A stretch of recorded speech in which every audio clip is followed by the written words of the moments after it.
A Fábrica D veio para ser o seu mais novo e definitivo insight de alta performance. Estude com a gente no Extensivo Enem, no Aprofundamento Medicina ou até mesmo pro IME e pro ITA. Tudo isso a partir de R$ 9,90 ao mês. Não tem desculpa. Quer aprender? Vem pro Fábrica D. Fala pessoal, bom dia, boa tarde, boa noite. Para quem não me conhece, meu nome é Alexandre Azevedo, professor de Matemática e Física aqui do site Fábrica D, e veremos hoje um apanhado sobre questões da prova de qualificação da UERJ, tá? Mais precisamente prova de Física, que assim, ela vem misturada lá no bloco que vem Biologia, Química e Física. E assim, é importante sempre estar lembrando contigo e repassando as principais diferenças da UERJ para o Enem, que pelo menos a nível de Rio de Janeiro são as duas provas que o aluno vai estar comparando durante o seu estudo, e é importante você saber com aquilo que você está lidando. Então, prova da UERJ, as questões são muito diretas, não é aquela enrolação da prova do Enem, com aqueles textos longos. A prova do Enem é uma maratona de resistência, claro, e aí você sabe muito bem também outro aspecto, que você acerta 30 questões de uma matéria e o seu amigo acerta 30, vocês não têm necessariamente a mesma pontuação, pelo contrário, o mais comum é que cada um tem uma pontuação diferente em função do TRI, em função de quem acertou questão fácil, médio, difícil. Esse difícil é uma coisa definida a posteriori, ou seja, se você pega uma questão mongoloide, a princípio aparentemente mongoloide, mas na hora lá de que eles forem apurar quantos acertaram, quase ninguém acertou, todo mundo deu um surto mental, isso no Enem, todo mundo deu um surto mental, aí acaba que aquela questão tem uma valoração muito alta para quem acertar, desde que o cara tenha acertado as fáceis, senão ele considera como se fosse uma espécie de chute. Então tem toda uma complicação aí em como que a nota é atribuída, em como que a pontuação é atribuída na prova do Enem. E isso é o que desanima muitos alunos. Na UERJ não, ela já segue aquele esquema do vestibular tradicional. Porém, né, tem um detalhe que é o quê? Você tem lá, no caso, nota que varia de A, B, C e D, em que você tem pontuações extras que você leva para a prova discursiva. Então, o cara que é medicina e que quer direito, por exemplo, ele está correndo provavelmente atrás de um conceito A, porque na UERJ, para você conseguir medicina e direito, que são dois dos cursos mais concorridos, realmente, assim, pela pesquisa que a gente faz e que você já deve estar sabendo, o conceito adequado para você passar é o conceito A, ok? E aí, com isso, ele vai para a prova discursiva, onde na discursiva é que a decisão realmente é feita para valer. O pessoal do Corpo de Bombeiros não tem isso, só tem a prova de qualificação, não existe uma segunda fase discursiva. Fica atento aos livros que eles recomendam todos os anos, pois a prova da UERJ vem baseada nesse livro, meio que em cada questão fazendo uma perguntinha em cima daquilo. Estou acostumado com isso, gente. Eu trabalho com ensino desde 99, na verdade desde 98, tá? Quando eu entrei bem baby dentro de um curso, um dos maiores aqui do Rio de Janeiro, vou falar qual é, a gente não está sendo pago para fazer merchan, e foi lá que eu, inclusive, me fiz como professor, não tenho ingratidão de falar isso, pelo contrário, e, cara, tenho visto todas essas transformações de provas ao longo desses anos. Então, por exemplo, a UERJ já foi muito mais difícil, em que as questões eram interdisciplinares em todas as matérias. Por exemplo, você tinha questões pedindo a probabilidade de, ao longo da tabela periódica, encontrar um elemento com tal característica, ou dava lá com o negócio de timina e guanina, não sei o que, e pedia alguma coisa daquilo relativo a física, a análise combinatória, e por aí vai. Questão de resistores, onde as resistências estavam em PG, e isso mudou a partir de 2011, tá? E ainda ficou um nível legal. E é claro, né, que os tempos vão passando, hoje em dia, infelizmente, o ensino é muito pior, galera. Então, eles vêm acompanhando essa mudança e descendo o nível paulatinamente para ser o mais razoável na seleção da galera. Então, assim, não quer dizer que você deva desprezar a prova, nem também hipervalorizar o nível da prova.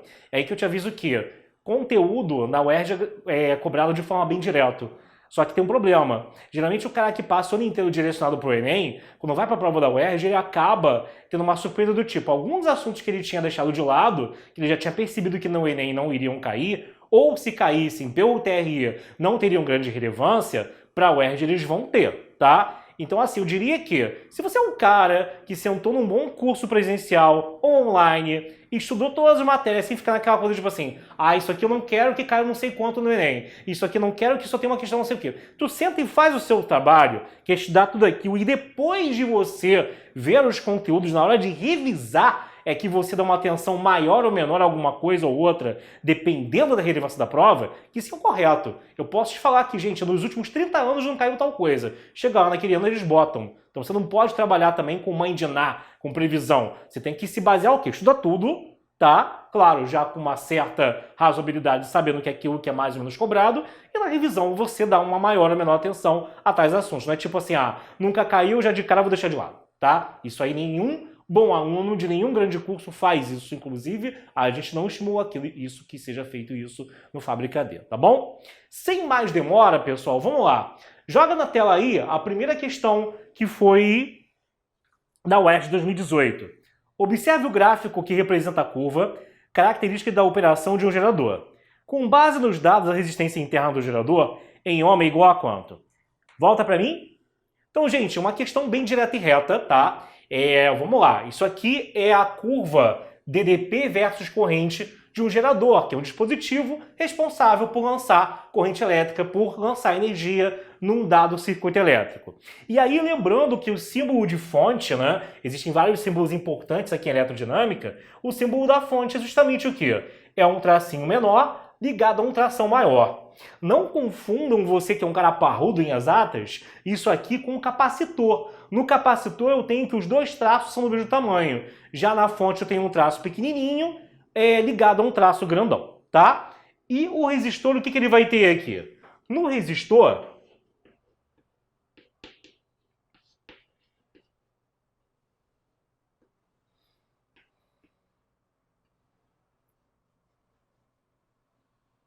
você vai ter esse símbolo aqui, né? Que uns fazem de um jeito, outros fazem um pouquinho do outro, mas mais ou menos na média a cara dele é esse. E aí, gente, o gerador é sempre um conjunto em que eu tenho uma fonte ligada a um resistor. Aqui eu estou revisando o que a pessoa vagarosamente vai ver na aula de teoria, tá, galera? Aqui eu estou dando um caldo, tá? Só para não sair só fazendo a questão também sem revisar nada. E aí, a DDP nos terminais do gerador é dado por uma letra que a gente chama de FEM, que é a abreviação de força eletromotriz, menos RI. Esse RI, esse R aqui, se chama resistência interna. É justamente a resistência que ele está pedindo no caso aqui. O principal, galera, é você perceber o quê? Esse gráfico que eu tenho, essa equação que eu tenho, ela se assemelha à equação de uma reta, né? Que é y igual a ax mais b, ou se eu trocar a ordem, b mais ax. E o que é dado na teoria é que você tem, fazendo associação, o seguinte. Lá de matemática, você sabe o quê? Que o termo constante é onde a reta corta o eixo vertical. E o númerozinho na frente da variável, ele vai dar se a reta é crescente ou se ela é decrescente. Então, como a resistência é um valor positivo e aqui na frente tem o menos, o A da história, né, o valor que representa o A, ele vai ser negativo. E aí isso indica que a reta, de fato, é aqui, ou como tá, decrescente, tá? Isso a gente explica no início da teoria, mas aqui a ideia é bem simples. Amigo, olha só, primeira coisa, se eu deixar isso daqui incompleto, faltando apenas alguns elementos, você vai ver que a resistência interna vai sair de boa, rapidinho. O que vai ser a FEM, então? É o B, que no gráfico ali, ó, é a interseção com o eixo vertical. Então, num gráfico como esse, a força eletromotriz é a interseção com o eixo Y. Geralmente o pessoal que não é de exatas não gosta dessa matéria, porque ela é mais técnica, né? E fora que quando a gente faz alusão à coisa de matemática de um jeito bem amarrado, o cara já não sabe mais fazer, hoje em dia, essa associação entre as matérias. Então, geralmente, isso aqui é um conteúdo de finalização de eletrodinâmica que os professores deixam mais para o final, justamente por essa dificuldade que eles sabem que o aluno vai ter em fazer esse paralelo entre uma matéria e outra, tá bom? E aí, com isso, eu tenho que o U tá dando o quê? 24 menos RI, tá? Bom, o que eu posso fazer aqui? Aí você vai fazer o seguinte, meu amigo. Repara no caso aqui que você pode chegar e agora ver assim, ó. Quando você tem a sua corrente igual a 8, a DDP é igual a 0. Mas se eu jogo aqui dentro a corrente igual a 8 e a DDP igual a 0, a única coisa que fica faltando na conta é o R. Vamos ver de novo? Se eu olho esse pontinho aqui, ó, ele é um par ordenado. É porque é como se isso aqui fosse um x e como se isso aqui fosse um y, né? Então, um par x e y é um par 8 com y que é igual a 0. É um par em que o i vale 8 e a DDP, aquele u, vale 0. Se eu substituir isso aqui dentro, o que vai ficar aqui dentro? Fica 0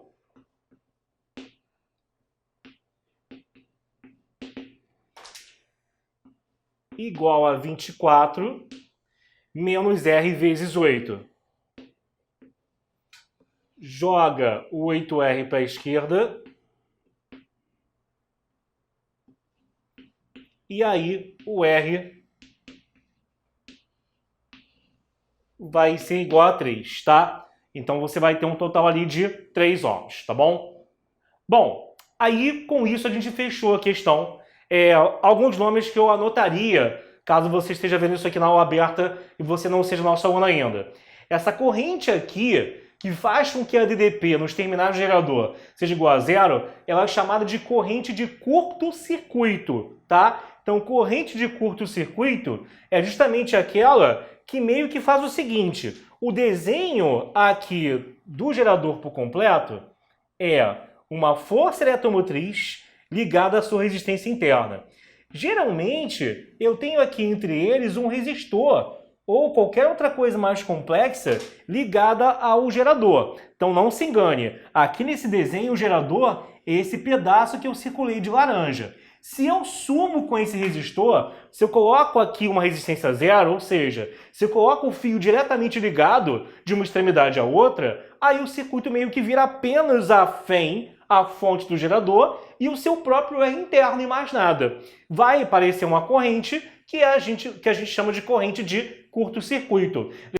O nome curto-circuito se deve ao menor caminho pelo qual a corrente pode passar. Não tem nada a ver com o show pirotécnico de luzes, efeitos de som. Isso aí é uma crendice popular. Tá bom, gente? Então, o menor caminho da corrente é aqui o curto-circuito. Eu quero que você guarde que esse 8, que faz a DDP ser igual a 0, é justamente essa tal de corrente de curto-circuito, tá bom? Então é isso aí, deixa eu voltar aqui.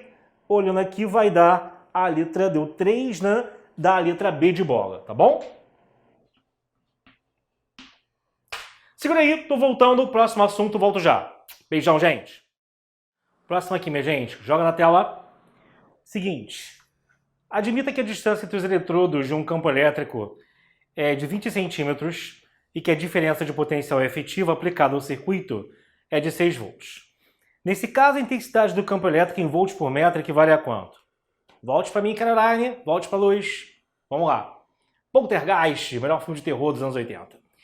Galera, primeira coisa aqui, a questão é simples, então eu vou enriquecer a explicação para aproveitar a sua perdida alma que não estudou direito os fundamentos de eletrostática, nem que vem depois, que são força, campo e potencial elétrico.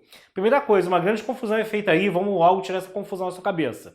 Força e campo são vetores.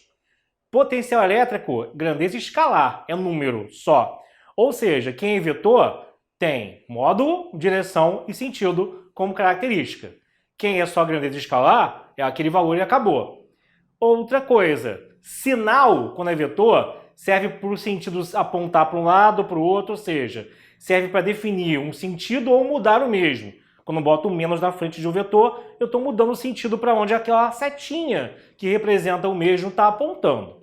Já no potencial elétrico, como ele é uma grandeza escalar, o sinal vai entrar lá no número que representa ele. Então, eu tenho potencial de 20 volts, 10 volts, ou de menos 10 volts. Na conta, caso eu queira calcular um potencial total, eu vou somar essa galera com o sinal incluído, tá? Então, assim, só para quando você estiver fazendo os seus estudos ou revisando, para você que já é nosso aluno da plataforma, você se ligar nesses detalhes que, de repente, podem ter ficado desapercebidos, tá? E aqui, para o E não é diferente. Muito cuidado, isso vale para qualquer questão de força, de vetor, na física. Uma coisa é o cara perguntar, determine o campo elétrico, tchum. Outra coisa é ele perguntar, determine o módulo do campo elétrico, é outra coisa. Como assim é outra coisa?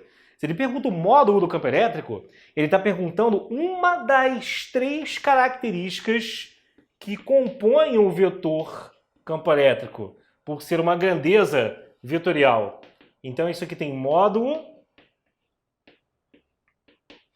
direção e sentido, tá? Mas eu pergunto apenas o valor do campo elétrico, é só um módulo, e aí eu vou te dizer que o campo elétrico tem 2 unidades, tá? Que eu vou escrever aqui depois, que são volts por metro ou newtons por coulomb. A questão em si é bem tranquila. Eu tenho, no caso aqui, né, 2 placas, que ele fala que são 2 eletrodos, e aí é bom que esse desenho fique na sua frente, porque como que o campo flui de uma carga positiva para uma negativa ou o contrário? O campo elétrico ele flui sempre da carga positiva para a carga negativa. Então você vai ter aqui uma linhazinha, uma flechinha que representa o campo indo de um cantinho para o outro, que é da carga negativa para a positiva. E aí, o que eu vou ter que fazer com essas flechinhas, professor Barombeiro? Vai ter que fazer o seguinte, ó. Aqui, ó, você vai ter o seguinte, tá? A questão, ela lida com a definição de campo elétrico uniforme, que são justamente essas linhas de campo migrando de placas que são paralelas, como nesse desenho. São linhas horizontais, não, que o desenho poderia estar invertido, mas são linhas paralelas saindo da placa positiva para negativa e que, inclusive, existem aqui superfícies chamadas de superfícies equipotenciais. Cada linha dessas perpendicular às linhas do campo contém pontos que possuem o mesmo potencial elétrico. Então não existem apenas essas que eu estou desenhando. Existe o que eu quiser. Eu posso botar aqui perpendicular a qualquer momento, em qualquer lugar aqui. Qualquer perpendicular que eu coloque. Na hora que eu queira, ai, poderoso, tá? Você vai ter aqui, ó, que pontinhos que eu marcar, se eu marcar aqui o ponto A, se eu marcar aqui o ponto B, eles terão, e o C, o mesmo potencial. VA igual a VB igual a VC, seja lá quanto seja o valor desse potencial em volts, ok? Só muda potencial quando eu pulo de uma linha dessas para outra à frente ou atrás, tá? Ao longo das mesmas, eu não tenho diferença de potencial. Mas aqui, entre as placas, entre os eletrodos, ele me diz que a diferença de potencial é de 6 volts. Então isso aqui é a diferença de potencial, como é que ele chama? Ele fala que aqui, ó, diferença de potencial, não botou um nome específico, né? É a diferença de potencial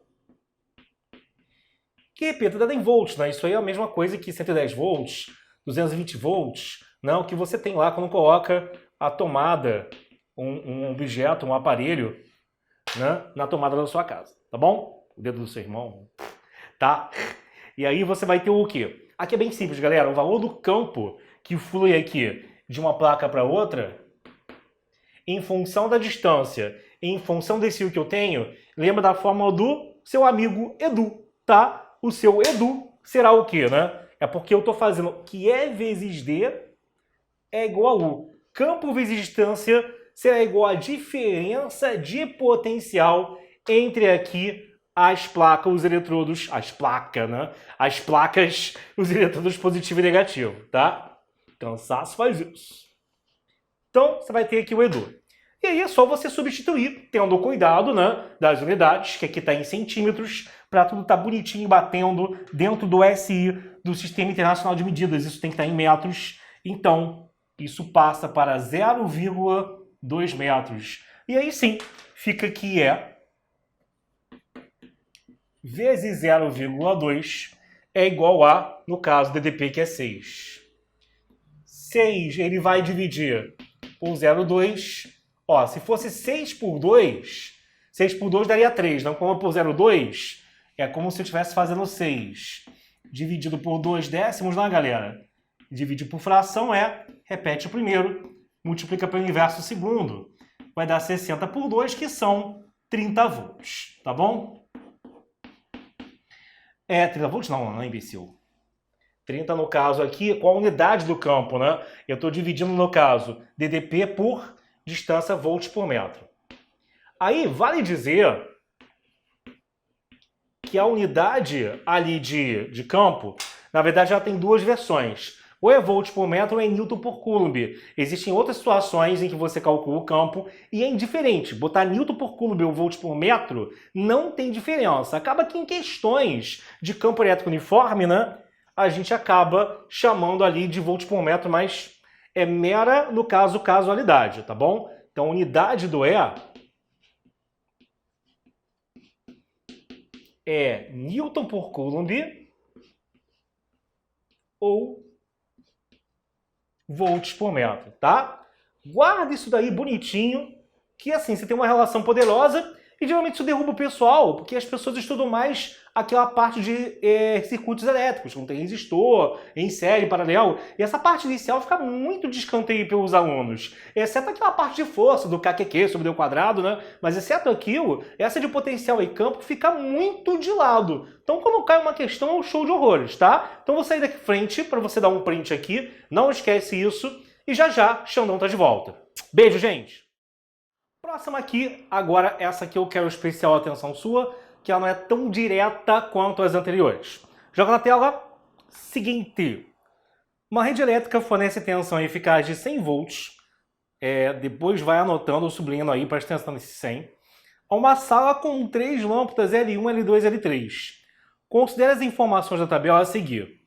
As 3 lâmpadas associadas em paralelo permanecem acesas durante 10 horas, sendo E1, E2 e E3 as energias consumidas, respectivamente por L1, L2 e L3. A relação entre essas energias pode ser expressa como? Volta para mim, gente. Alguns detalhes importantes para você entender a questão. Ele falou que a tensão a qual cada lâmpada... Gente, lâmpada é a mesma coisa que um resistor, tá? É um resistor especial que, além dele dissipar energia sob a forma de calor, ele converte energia elétrica em energia luminosa. Ele é um resistor, ok? E a lâmpada sendo um resistor, ela vai ter que funcionar aí sob 100 volts, todas as 3. Mesmo essa que ele está botando aqui, uma característica de 200 volts por não sei o que. Eu vou explicar o que é isso. Esquece que por enquanto as 3 estarão ligadas em 100 volts, até porque ele fala na questão que eles estão o quê, pessoal? Em paralelo. Paralelo quer dizer a mesma DDP. Então, não tem nada discrepante, não tem nada conflitante na questão, porque ele já está explicando. Eles estão em paralelo, estão com a mesma DDP e estão ligadas a 100 volts. Não tem nada batendo aí, dando merda, tá? Então, o desenho, se você fizesse aí, no caso, um esquemazinho, é como se fosse o quê? Tem lá a sua fonte de 100 volts, né? Com essas 3 lâmpadas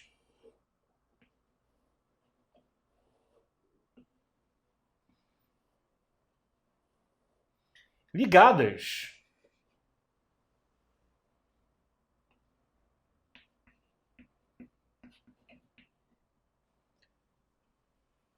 Aí, ó. Assim, algumas coisas na questão já foram adiantadas pra gente, né? Ele fala o que pra gente, pessoal?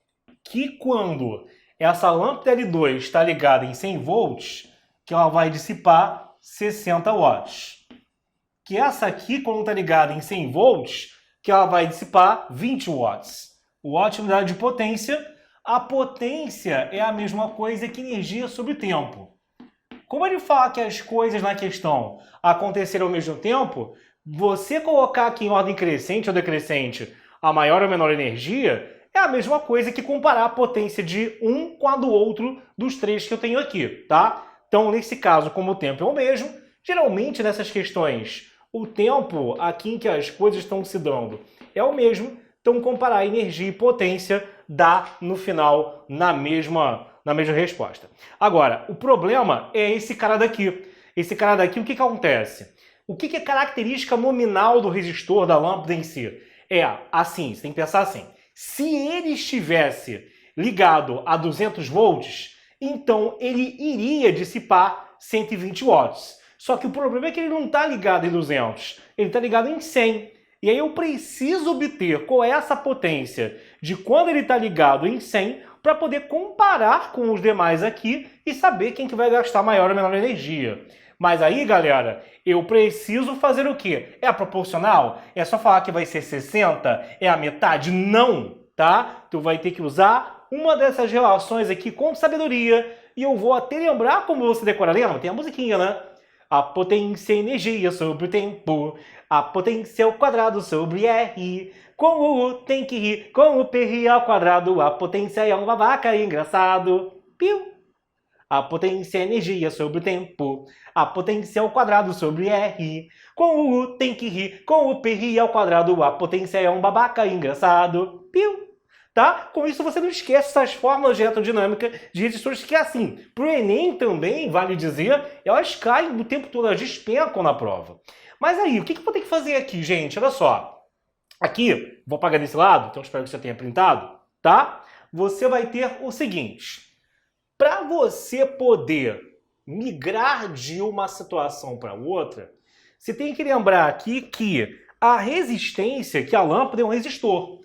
E se eu não estou mexendo no tamanho do filamento que compõe a lâmpada, né? Tem aquela fórmula da rola, né? Que tem ρL sobre A, que diz que se eu mexer no comprimento, não sei o que, você vai alterar a resistência. Ou seja, se você não mexer em mais nada, se a questão não comentar nada, a resistência aqui, estando ligado a 100 ou a 200 volts, tem que se manter a mesma. E aí, isso é o elo de ligação entre uma situação e a outra. Eu tenho aqui, ó, potência e DDP. Qual é a fórmula que tem potência, DDP e R? P igual ao quadrado sobre R, tá? Então vamos usar isso. Como P é igual a U ao quadrado sobre R, vamos embora trocar aqui de lado, ó. Fica P vezes R igual ao 2, ou você vai ter que o R, ele vai ser, como o P está multiplicando, vai para o outro lado dividindo. U ao quadrado sobre P.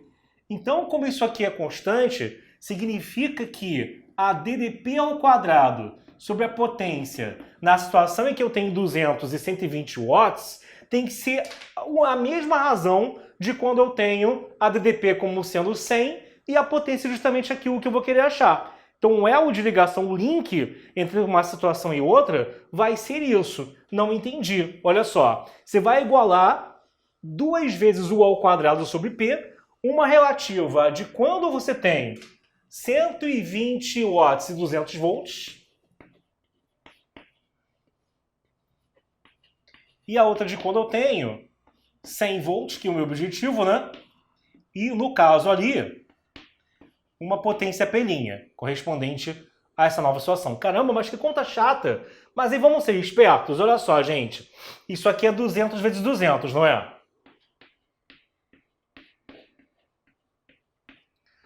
Do outro lado é 100 vezes 100, não é? Com isso, o que acaba acontecendo?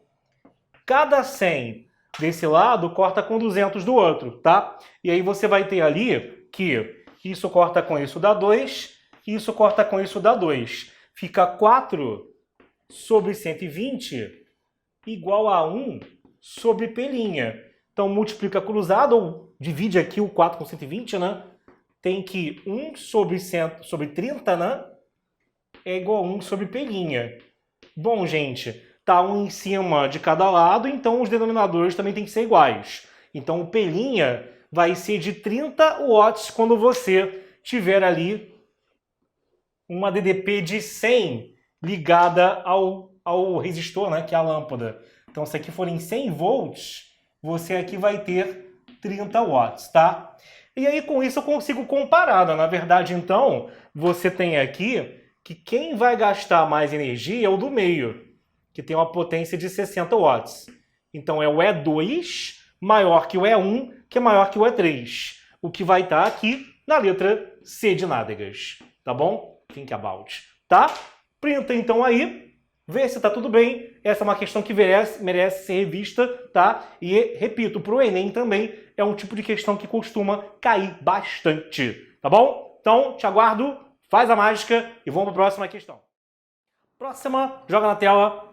Seguinte, 5 resistores da mesma resistência R estão conectados à bateria ideal E de um automóvel, conforme mostra o esquema. Inicialmente, a bateria fornece ao circuito uma potência PI. Ao estabelecer um curto-circuito entre os pontos MN, a potência fornecida é igual a PF. A razão PF sobre PI é igual a quanto?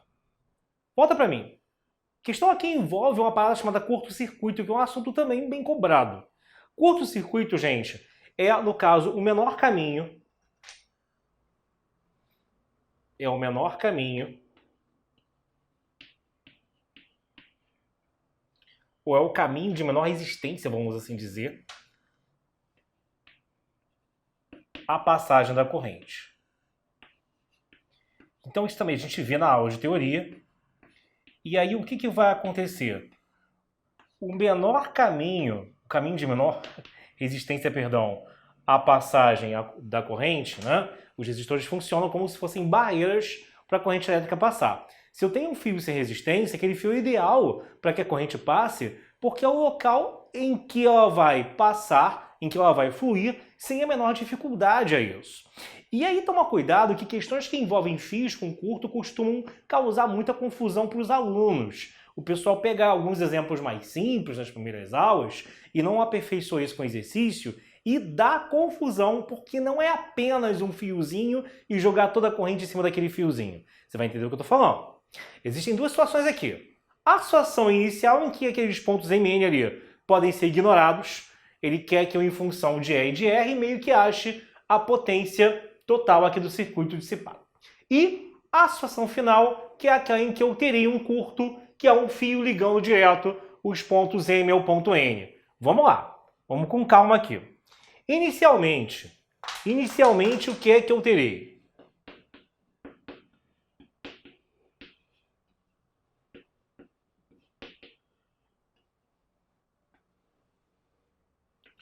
Inicialmente aqui, você vai ter o quê? Esses três resistores estão em paralelo. Eles estão ligados entre os mesmos dois terminais. Então, o total que você tem aqui, isso vai ser igual a R sobre 3, né? São três resistores idênticos que estão em paralelo. E aí, como que fica o desenho, né, refeito com esses três sendo trocados por R sobre 3? Você vai ter, então, o que aqui, tá? O E, um R,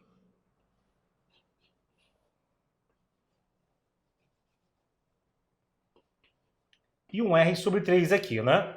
Com isso, a corrente que sai aqui da fonte, ela não sofre subdivisão ao passar por esses três elementos, que são essas três resistências. E quando a corrente não sofre subdivisão, é porque os elementos estão em série. Série quer dizer mesma corrente. A gente até zoa isso daqui, né? A gente, quando dá a teoria, fala que agora esses resistores daqui estão em série porque tem, portanto, o mesmo I, tá?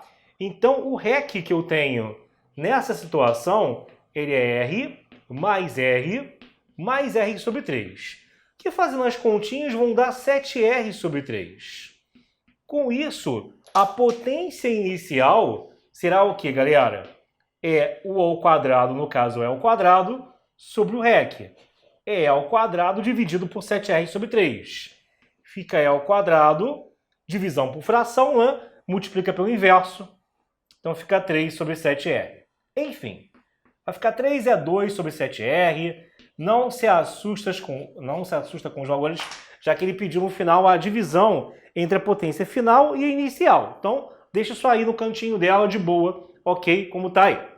Agora, a situação final, a conta é até melhor. Só que eu tenho que tomar um cuidado de entender o que está acontecendo. Não é a conta o problema. É aqui. Você tem que estar com a teoria e tem que estar com o conceito de curto-circuito muito bem na tua cabecinha. Se eu ligo um fio aqui do ponto M ao ponto N, gente, num circuito elétrico, o que são pontos de mesmo potencial? São pontos ligados por um fio sem resistência. Então, para a gente aqui, nesse circuito, chamar esse ponto de M e esse aqui também de M, dá no mesmo. Porque não há lugar aqui no quadro que interessa para eu saber se eu vou chamar de M, de X, de Y, de Z ou de N.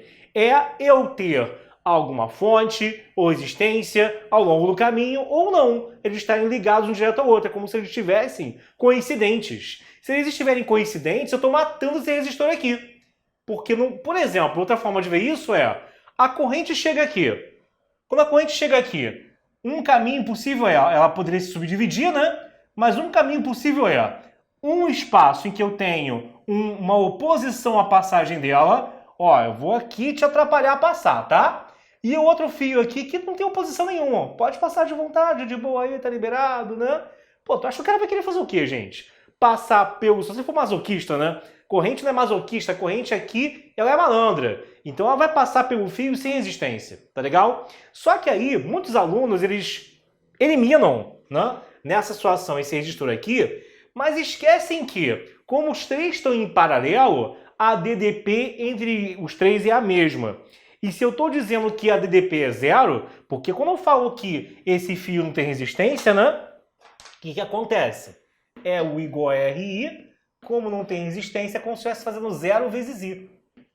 Corrente tem, né? Porque ela vai passar toda por ali. Mas a DDP é zero porque a resistência é zero. Se eu tenho DDP zero e está em paralelo, resistores com DDP igual a zero são resistores inúteis para mim no circuito, tá?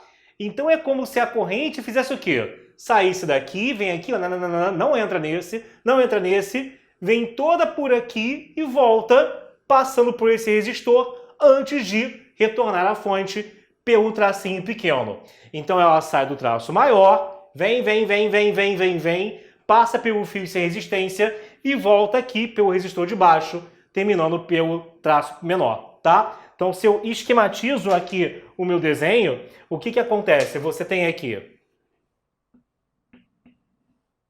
fonte, resistor e fio.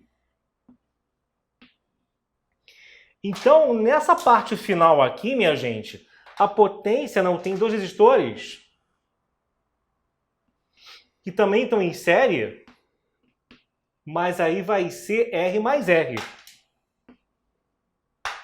A corrente não sofre subdivisão. Todo aquele pedaço que estava daqui para lá, meio que é inútil. Isso não vai, na verdade, né, representativamente desenhar um circuito. Eu posso simplificar tudo isso daqui para aquilo dali, no segundo caso que eu tenho curto. E aí, como eu tenho um REC de 2R e a DDP, a FEM não mudou, né? A potência final, ela vai ser E ao quadrado, U ao quadrado sobre R, esse R é o REC, né? Então é ao quadrado sobre 2R. Como ele quer que eu divida ali o PF pelo PI, vamos embora. Se você faz isso, ó, você vai ter que PF sobre PI é dividir, então, E ao quadrado sobre 2R por 3E ao quadrado sobre 7R. Divisão de fração, né? Repete a primeira, multiplica pelo inverso da segunda, e aí você corta um E com outro, e aí isso vai dar o quê? 7 sobre 6, tá? Então você vai ter 7/6 aqui, como sendo a razão, o que vai ser, no caso, a letra D de dado, tá?